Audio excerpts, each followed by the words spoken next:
এই যে সব স্টুডেন্টগুলা বের হচ্ছে পরীক্ষা দিন। এই তুমি কোন ইউনিটে পরীক্ষা দিলা?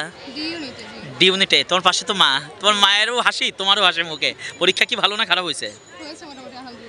ও, এবং এখানে একটা জিনিস না বললেই নয় যে মেডিকেল প্রশ্ন প্যাটার্নটা আর এই জাহাঙ্গীরনগরের ডি ইউনিটের প্রশ্ন প্যাটার্ন প্রায় সেম না?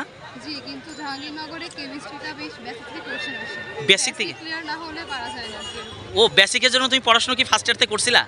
করেছিলাম আমি আমার কেমিস্ট্রি স্যার আমাকে মিনি রসায়ন জয়পুরের বই সাজেস্ট করেছিলেন পড়ার জন্য, তো ওইটা আমি ফলো করতাম। তাই? ওই বইটা কেমন?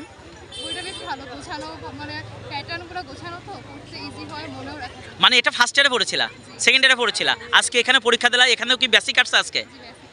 তাহলে প্রতিটা স্টুডেন্ট কি ওই ফার্স্ট ইয়ার থেকে বইটা পড়া উচিত? জি অবশ্যই, অ্যাডমিশনের প্রস্তুতি অবশ্যই ফার্স্ট থেকে নেওয়া উচিত, পরে 3 মাসে পড়ে হয় না। তুমি তো নিজে প্রমাণিত আজ। আসলে এটাই। এবং ধন্যবাদ তোমাকে। এবং যারা এখনো ফাঁকিবাজি করে পড়াশোনা করে না তাদের উদ্দেশ্যে কি বলবা? তুমি তো চান্স এখনো পাও নাই, বাট পরীক্ষা দিয়ে বুঝতে পারলা যে পরীক্ষাটা আরো ভালো হতো। এবং জয়কলি বই সম্পর্কে তোমার মতামতটা কেমন? বই ভালো, এটা ফলো করা উচিত ফার্স্ট ইয়ার থেকে, তাহলে অ্যাডমিশনটা অনেকটা এগোয় যাবে। দোয়া আশীর্বাদ তোমার জন্য। Thank you.